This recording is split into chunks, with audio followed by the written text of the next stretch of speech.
တဝဲမျိုးရဲ့အစားကောင်းဆုံးဝက်ချ်တော်စုပ်ပြုတ်ဆိုင်လေးထဲမှာနောက်တစ်ဆိုင်ကိုရောက်နေရဖြစ်ပါတယ်ပြည်သက်တွေရောဒီဆိုင်လေးကိုသိကြလားဒါဖုန်ကြီးပြန်ကုန်းမှာရှိတဲ့ဝက်ချ်တော်စုပ်ပြုတ်ဆိုင်လေးပါရှင်အခုဒီမှာလည်းတုံးကြီးပဲကဲအရသာလေးတစ်ချက်မြည်ကြည့်မယ်နော်ဟုတ်လားဟာ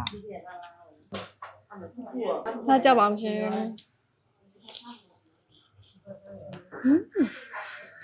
လူအင်းငါကြည့်ရဝက်ချ်တော်စုပ်ပြုတ်လေးဆိုလို့ရှိရင်တော့တပွဲကို9000ပါရှင်ဝက်ချ်တော်စုပ်ပြုတ်ဆိုပေမဲ့လေဝက်ချ်တော်ဝက်သားအနှံ့ရတာမျိုးမရှိဘူးချွတ်ချွတ်လေး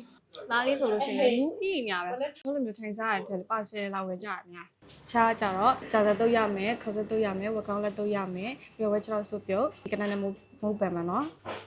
ကိုပါစကူလက်ဆိုဆွဲလိုက်တော့မယ်လက်နဲ့ဗလားမထူ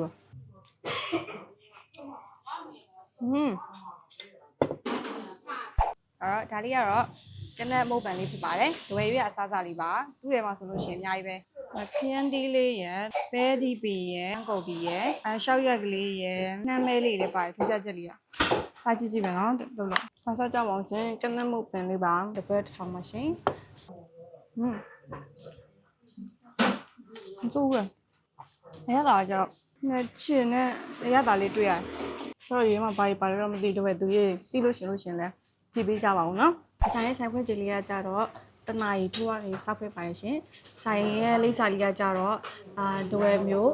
ညရန်တောင်ရက်ကွယ်ပူကြီးပြတ်ကုန်းမှာရှိတဲ့ဝက်ချ်တော်စစ်ပြုတ်ဆိုင်လေးဖြစ်ပါတယ်ရှင်။အခုလိုမျိုးချဲ blog လေးကိုစုံကြည့်လိုက်ကြည့်ရှုပေးတဲ့အတွက်အားလုံးကျေးဇူးတင်ပါတယ်ရှင်။